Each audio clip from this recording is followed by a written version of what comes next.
Oke, jumpa lagi dengan saya Yusuf dalam program Ngorek nusadari.com. Kali ini saya akan ketemu seorang dalang muda, dalang wayang beber tepatnya. Nah, wayang beber yang dalam khasanah perwayangan cukup langka sekarang dimainkan. Kali ini tokoh muda ini akan bertemu dengan saya dan berbicara banyak soal wayang beber. Tri Ganjar Wicaksono. Halo, apa kabar Tri Ganjar Wicaksono? Halo. Nah, gimana? Lagi di mana ini? Ini lagi di rumah kena lockdown ya, kondisi COVID, pandemi COVID ini kita belajar merenung. Oh, belajar merenung ya. Pacitan ya, tepatnya Pacitan ya. Pacitan. Tinggal di Pacitan di desa mana ya? Pacitan Pojok Sidoarjo, lingkungan Pojok Sidoarjo. Oh, lingkungan Pojok Sidoarjo. Kecamatan Pacitan. Oke. Nah, situasi COVID ini gimana? Apa yang bisa diceritakan di Pacitan? Kalau di Pacitan mungkin ini sedang mulainya ya pandemi COVID ini. Kemarin udah tambah lagi katanya. Kalau untuk aktivitas kesenian untuk sementara kita down dulu. Yang jelas seniman-seniman di sini pasti kreatif lah. Mereka punya kegiatan masing-masing, tetap hubungannya dengan seni, bisa lewat les, macam-macam. Kalau saya pribadi, saya sendiri bikin wayang, Mas. Oh gitu. Wayang. Pentas-pentas pertunjukan gimana? Masih berlangsung atau ikut juga terimbas? Kalau pentas pertunjukan di Pacitan jelas terimbas. Kemarin itu coba bikin live juga, tapi ternyata karena yang datang terlalu banyak, akhirnya kena semprot protokoler. Oh gitu. Jadi akhirnya ini agak dipending dulu. Oh gitu ya. Jadi ya, boleh dikata kegiatan-kegiatan yang sifatnya off air ini masih dihentikan ya di Pacitan ya? Iya. Oke, ngomong COVID juga nggak ada habisnya, terdampak itu pasti, gitu kan?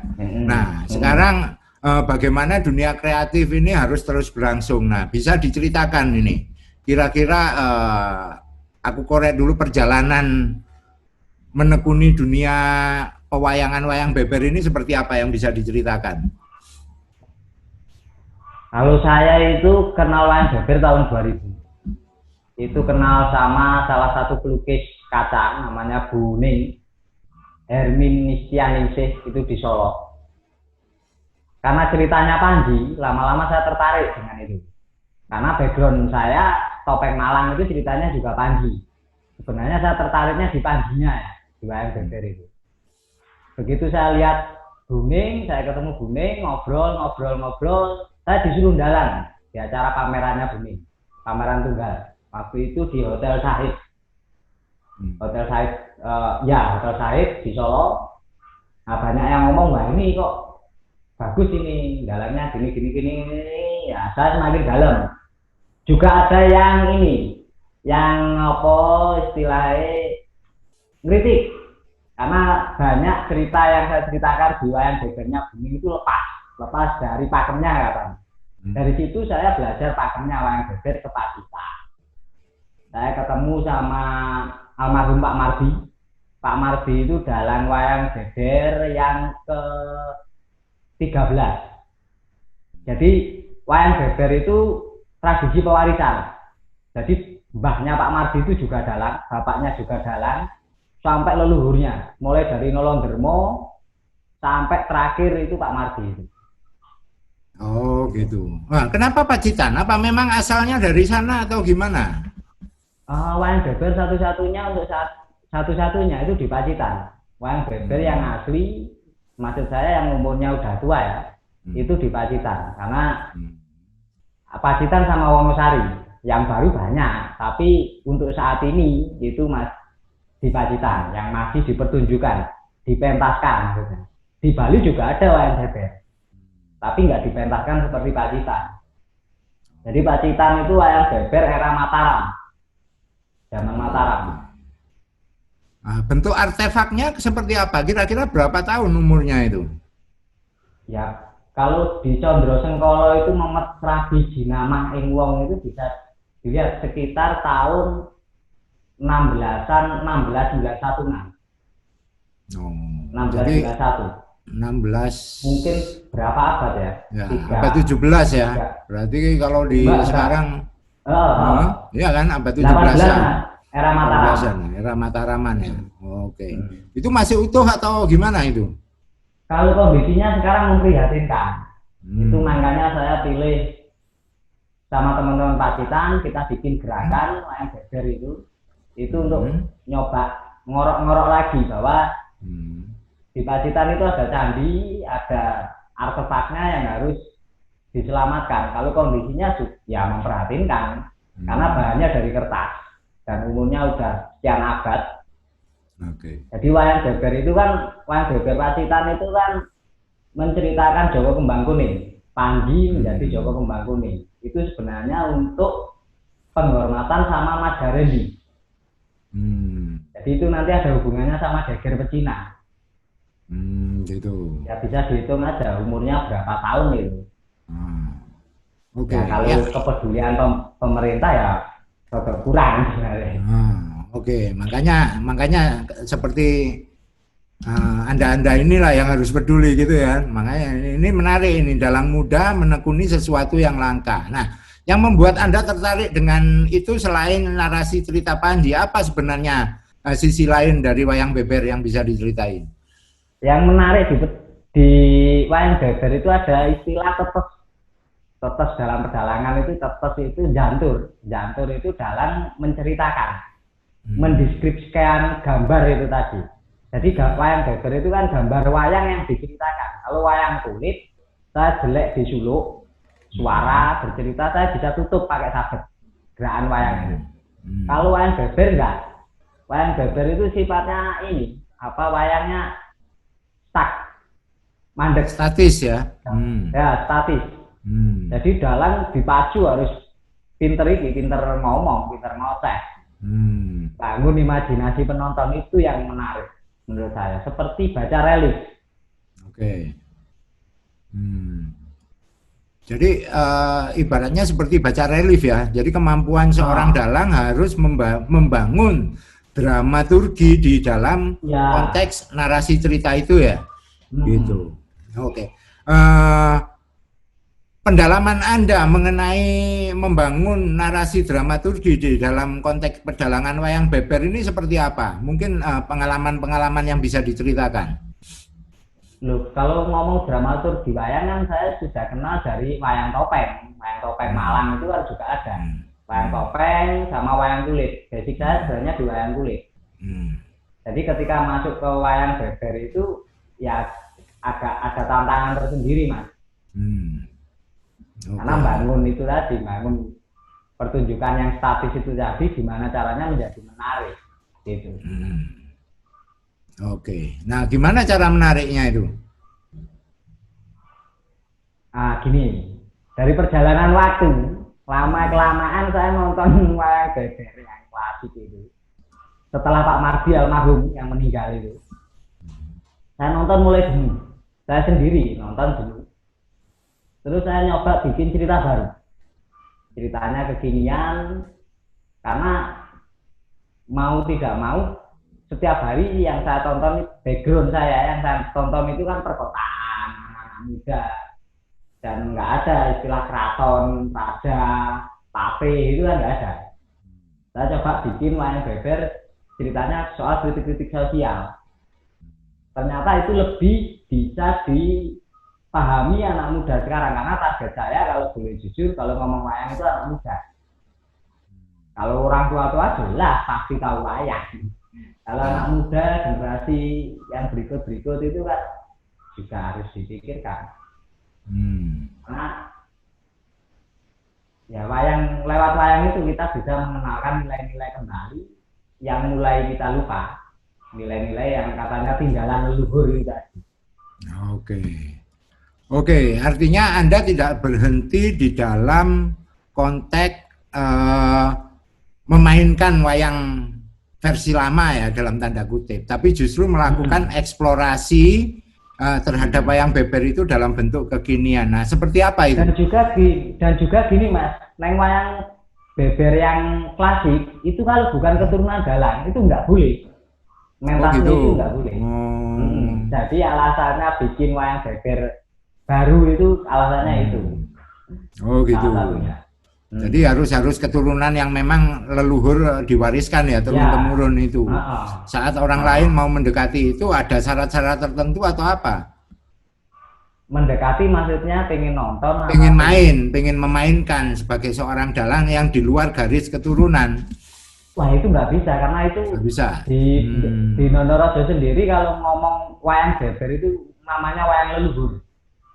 Oh gitu. Jadi sakral banget neng kono kuwi. Kalau mau nyoba-nyoba kayak gitu, wah khawatirnya kita juga kurang bijak. Lebih baik bikin wayang beber baru aja. Ngapain repot-repot? Oh gitu ya. Itu sah-sah aja itu ya. Gitu. Oke. Eksplorasi Mas Ganjar gimana ini? Yang bisa diceritakan dalam melakukan eksplorasi dalam bentuk wayang beber barunya ini? Wayang beber baru saya misalnya musik iringan, kita udah nggak pakai lagi gamelan, bisa juga pakai gamelan tapi kita explore, kita kembangkan lagi. Yang jelas kalau pentas saya sama teman-teman itu pakai keroncong, iringannya musik keroncong. Kalau soal bentuk wayang beber saya juga udah berbeda lagi. Kalau wayang beber yang pasitan itu ada stalisasi. Jadi dekoratif stylisasi saya lebih suka sama bentuk-bentuk Bali. Jadi wayang bebernya lebih natural.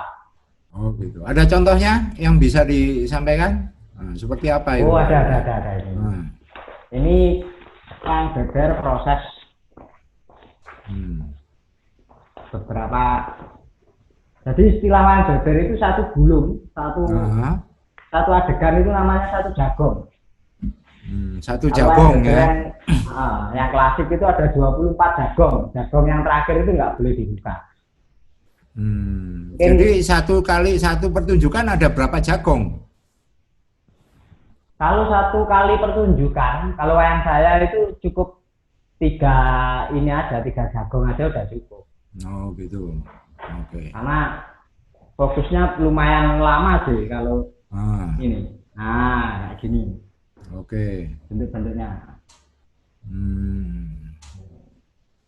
Oke, menarik. Oke. Oh ini udah ada yang pakai topi pet, pakai peci ya kan? Ada yang rambutnya gimbal kayak reggae gitu kan? Iya. Pakai kapucon ya. Gitu ya. Oke. Nah ini berarti sah-sah aja ya sebenarnya di dalam konteks bagaimana sebuah seni dimanifestasikan untuk dieksplorasi ya, gitu ya. Menurut saya sah-sah aja. Oke. Nah, kira-kira dari tanggapan masyarakat dengan pertunjukan dan wayang beber versi baru ya dalam tanda kutip yang Sapean ciptakan ini gimana responnya? Pengalaman kita pentas setiap hari, kita pentas ke desa-desa, kita keliling, kita juga sering kerjasama sama teman-teman Les Bumi, NU itu. Itu masyarakat lebih nompo mak wayang beber saya sama teman-teman ini. Oke. Karena mulai segi bahasa mereka bisa mudeng, terus bentuk visualnya mereka nggak asing, ide-ide ceritanya itu kita nggak lepas sama keseharian mereka. Sementara kalau wayang beber yang klasik itu dari segi bahasa kan udah tinggi banget. Banyak orang tua saja udah nggak tahu, nggak mudeng. Ini ngomong apa wayangnya. Persoalannya juga itu. Oh gitu ya. Jadi dari sisi bahasa pun sudah ada pembaharuan ya. Dengan bahasa yang mungkin lebih bisa dipahami saat ini, gitu. Oke. Tapi pertunjukan wayang beber itu sifatnya ini nggak bisa di tempat yang luas. Maksud saya penonton yang sekitar 400 itu nggak bisa. Karena tradisi wayang beber itu ternyata penontonnya itu cuma cukup 50 orang dan itu di dalam pendopo itu saya mengakui. Jadi ketika jumlah banyak itu agak kesulitan kalau tanpa kita memakai pendekatan-pendekatan teknologi, misalnya pakai proyektor apa-apa gitu. Itu juga agak kendala. Ya, ya. Okay. Soalnya gambar yang sekecil itu yang nonton banyak kan. Ya. Jadi kalau tradisi jagung kalau saya ngarang. Ya. Kalau di Selat Centini itu nyebut nih bahwa ketika Centini masuk ke kamar pengantin, yang depan itu pertunjukan wayang beber, pendopo tengah itu sholawatan, baru pengantinan itu pengantin pertama itu di belakang. Oh gitu ya. Ya, jadi lebih close ya, lebih ganyang gitu ya. Lebih close, lebih ganyang gitu. Oke. Oke, dengan wayang beber Anda diundang ke beberapa negara, tercatat Jepang, Malaysia, dan Singapura salah satu contoh. Nah, pengalaman apa yang bisa diceritakan melalui ini? Pengalamannya, ya kalau ngomong perjalanan itu yang sulit itu kan ngomong soal bahasa. Oke. Itu. Jadi pengalaman yang berat ya, saya harus belajar bahasa asing. Satu-satunya jalan kan gitu. Tapi dengan jangka waktu yang instan kan sangat nggak mungkin. Akhirnya dikasih seperti narator itu tulisan dibagi terus saya cerita. Saya pikir banyak waktu di Jepang itu yang menarik, banyak yang tanya, banyak yang ngobrol. Waktu itu banyak yang tanya. Di Jepang dulu juga ada pertunjukan seperti ini. Namanya Emakimono. Itu juga dipentaskan, yang menceritakan biksu-biksu. Okay. Tapi Jepang kan lebih maju daripada Indonesia. Jadi pertunjukan wayang beber yang di sana mulai tergeser. Sekarang udah hampir nggak ada. Jadi artinya bisa dilihat sebagai hal yang langka ya, ketika Anda ke sana gitu. Jadi masyarakat sana ketika nonton pertunjukan wayang beber di sini itu seperti mereka diingatkan kembali Jepang yang masa lalu. Oh gitu. Menarik. Oke. Nah, lepas dari persoalan wayang beber, melihat keberangkatan Anda juga membuat satu bentuk eksplorasi baru ya. Nah, kira-kira apa yang bisa diceritakan di dalam proses mengeksplorasi bentuk-bentuk wayang barunya itu? Saya itu kan lahir di Malang, Mas. Saya lahir di Malang, otomatis kecintaan saya sama desa saya, Glagadowo itu nggak bisa lepas. Ingatan-ingatan nonton wayang topeng, terus pentas wayang kulit Jawa Timuran itu nggak bisa lepas. Ini saya bikin wayang baru, ceritanya juga baru, tokoh-tokohnya baru, tapi saya coba mengambil spiritnya yang di Malang. Saya pikir spiritnya yang ada di wayang beber itu sama Malang, semua pandi itu sama. Oke. Kalau namanya wayangnya saya belum tahu. Tapi dasar-dasar bentuknya diambil dari situ ya? Dari wayang beber sama topeng. Dari wayang beber.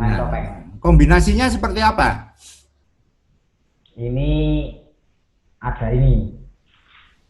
Nah, kalau dengan nonton yang wayang klasik, wayang beber yang klasik, itu pasti nonton bentuk-bentuk yang seperti ini. Oke. Nah, ini Joko Kembang Kuning versi saya. Karena saya itu nonton pertunjukan ludruk itu menariknya saya itu karena kadang itu ada kostumnya modern kekinian ya, itu dicampur aduk sama tradisi. Ini nyentrik ini menurut saya. Saya coba utak-utik itu dan mereka pilih kostum itu selalu pas. Ini misalnya seperti ini belum jadi. Ini namanya Jin Muspar. Ini jamangnya ini dari Cirebonan, wayang topeng Cirebon Indramayu itu. Tapi saya pakai gaji karena ini tokoh borjuis ya. Pakai gaji, pakai ini, tetap. Nah ini kayak gini.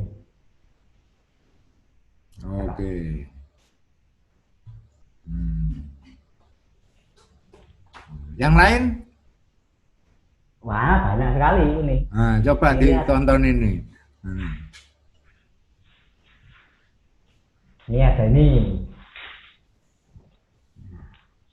Ini Sarip. Oh, Ini toko Sarip Tambawoso. oke. Ini kakaknya Mualim. Hmm. Oh, ini yang tokohnya diambil dari cerita Ludruk itu ya? Ini narasinya Ya. ceritanya ya? Ha-ha. Oke. Ha-ha. Oke. Terus ada ini namanya, jadi cerita Panji. Di cerita Panji itu kan Panji selalu nyamar jadi apa gitu, jadi apa, Ya. jadi apa. Hmm. Ini Panjinya jadi ini. Oke. Kalau ada cerita Panji Joko Bindeng itu, kalau ini Ah. ini namanya Paidina Ali. Nanti jadi Oh. Panji.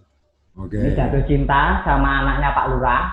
Ah. Dia cuma tukang parkir, kok jatuh cinta sama anaknya Pak Lurah kan nggak mungkin. Oke. Nah, akhirnya ditolak, jadi rame. Jadi anaknya Pak Lurah nanti dilamar sama pebisnis. Dia punya pabrik plastik. Ah.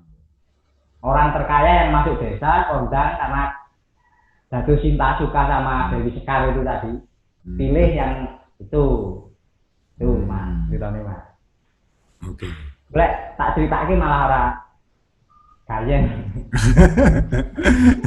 Oke. Tapi kapan-kapan ya pas pentas. Ya, pas pentas diceritain. Nah, sekarang ini ide ini kan penting nih ya. Ketika Ganjar melakukan apa istilahnya mengeksplorasi berbagai bentuk ya, menggabungkan ludruk dengan wayang topeng menjadi wayang dan macam-macam. Nah, gagasan ini yang aku lihat jarang gitu ya. Teman-teman muda taruhlah begitu yang memang menekan ini mengeksplorasi sampai pada batas-batas itu. Nah, sebenarnya apa yang bisa disampaikan ke teman-teman dalam proses terus menggeluti dunia kreativitas dan menciptakan eksplorasi-eksplorasi baru? Gitu.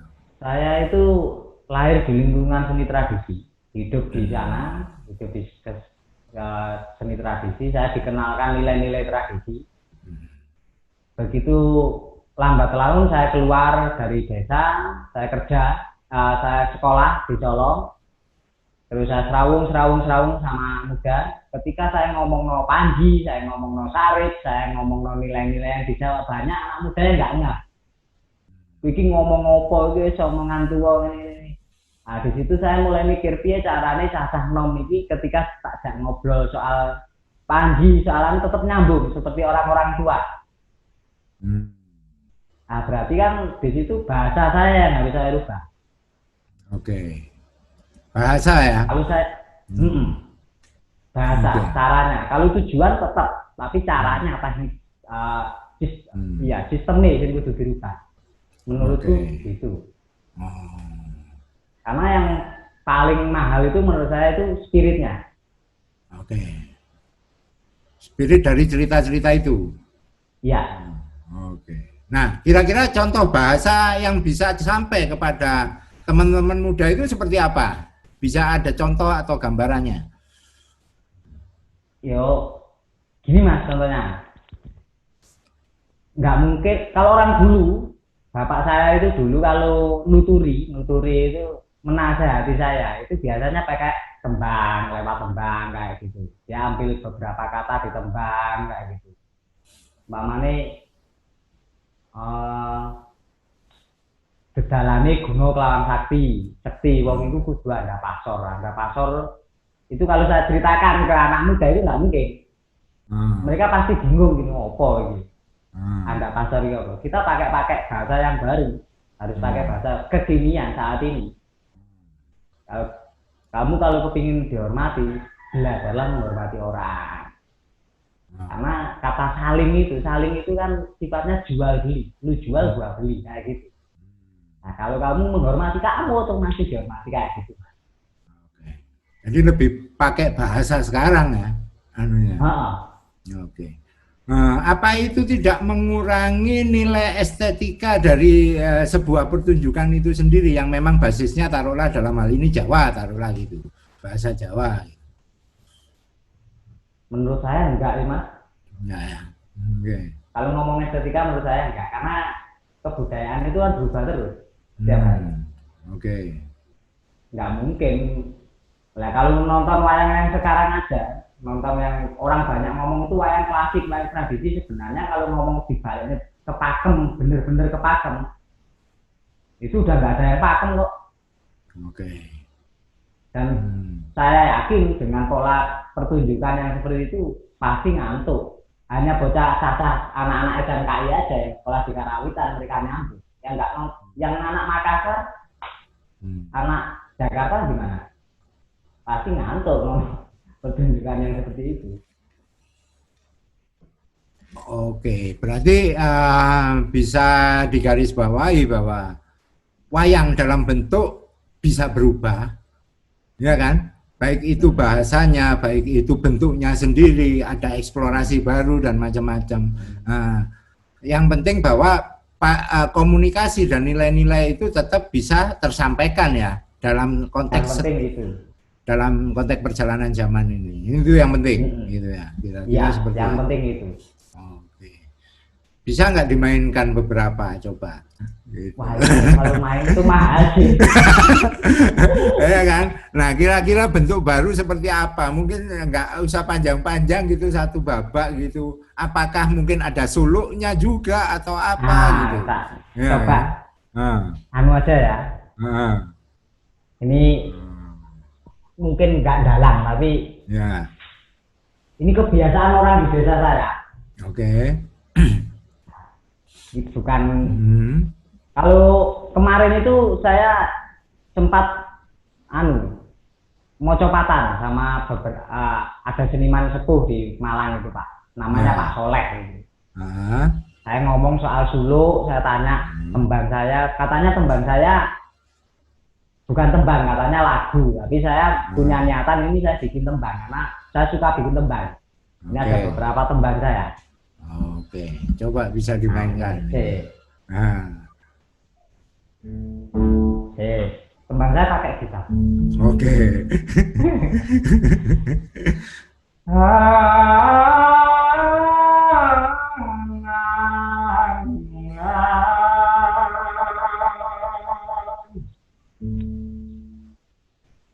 Nalikane iku Raden Panji asmara bani. Lama-kelamaan dia duduk terdiam di sebuah desa yang mulai mamring kena pandemi Covid. Tapi banyak warga masyarakat tetap melanjutkan rutinitas setiap hari, yaitu kirim doa marang leluhur.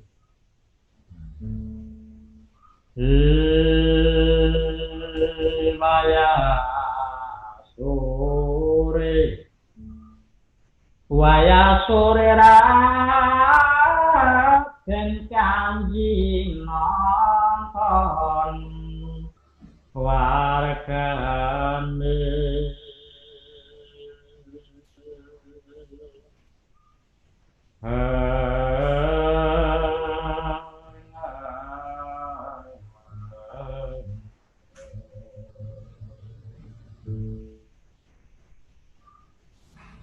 Semua lagi kelar kolmonya ukur kirim tungo kunjuk datang poro lalu malam semua ale kubur kalinya ngomah kirim donga dan wujud rong kalimah lamun ora dikirimi banjur bali mrebet mili kebacut temenan anak turun pusing padha lali banyu kang mili. Jadi Oke, tepuk kalau tangan dulu. apa Nah, di tempat saya itu kalau Kemis malam Jumat ah, Legi itu banyak masyarakat itu pergi ke kuburan. Dia kirim berdoa pada leluhurnya. Jadi itu menurut saya rutinitas yang menarik karena kita disuruh untuk mengingat kembali kita itu asalnya dari mereka. Akhirnya kalau kita setiap hari mengingat para leluhur itu spiritnya itu terus. Jadi saya punya keyakinan mereka itu mati cuma fisiknya, tapi spiritnya terus hidup. oh, Kalau nggak gitu, kalau nggak ada apa kesadaran itu mungkin ya kita Wong Jawa menjadi hilang jalannya. Menurut saya gitu. itu termasuk upaya yang menjaga hubungan sosial, kekerabatan, sekaligus hubungan kebudayaan ya. Gitu. Iya. Oke. Oke, terakhir, Anda masih muda, tapi membuat sesuatu jalan atau memilih jalan yang cukup langka ya saat ini ya di dalam konteks budaya. Nah, pesan yang bisa disampaikan untuk generasi Anda dan generasi kemudian, apa sih sebenarnya yang bisa disampaikan atau yang bisa diomongkan untuk merawat kebudayaan itu? Kita itu ada dua pilihan menurut saya, Mas. Ingin menjaga museum apa melestarikan kebudayaan. Kalau menjaga museum, wayang itu ditaruh museum udah selesai. Tapi kalau kita ngomong kelestarian itu kan kita juga punya kewajiban mengembangkan sebenarnya. Yang penting kembali lagi spirit sama nilainya itu yang tidak boleh berubah. Jadi saya lebih nyaman baca Quran itu ya wudu dulu, baru itu buka Quran kayak gitu. Saya lebih nyaman itu, karena kita orang Jawa itu punya adab. Kalau sebenarnya bisa pakai apa HP itu kan langsung ora usah wudu-wuduan nonton apa wae ono nang oke sekarang yo buka dia. Tapi kan awake dhewe balik meneh kita itu manusia enggak seperti itu. Oke, jadi yang bisa saya garai adalah menjaga budaya adalah langkah awalnya adalah menjaga adabnya ya, gitu ya. Oke, obrolan menarik sekali. Gitu. Ya. Mungkin lain waktu kita sambung. Kali ini saya akhiri bahwa kebudayaan adalah sesuatu yang harus kita apa ya istilahnya kita pahami. Tidak hanya kita lestarikan, tapi kita pahami, sekaligus kita lakukan adabnya supaya kebudayaan itu terjaga. Begitu ya kira-kira ya. Ya. Oke, demikian pembicaraan saya dengan Mas Ganjar dalam wayang beber yang cukup langka. Dengan usia mudanya, dia terus untuk menapak di jalan budaya ini. Oke, sampai ketemu dalam program program Ngorek selanjutnya bersama teman-teman seniman berikutnya. Salam. Salam.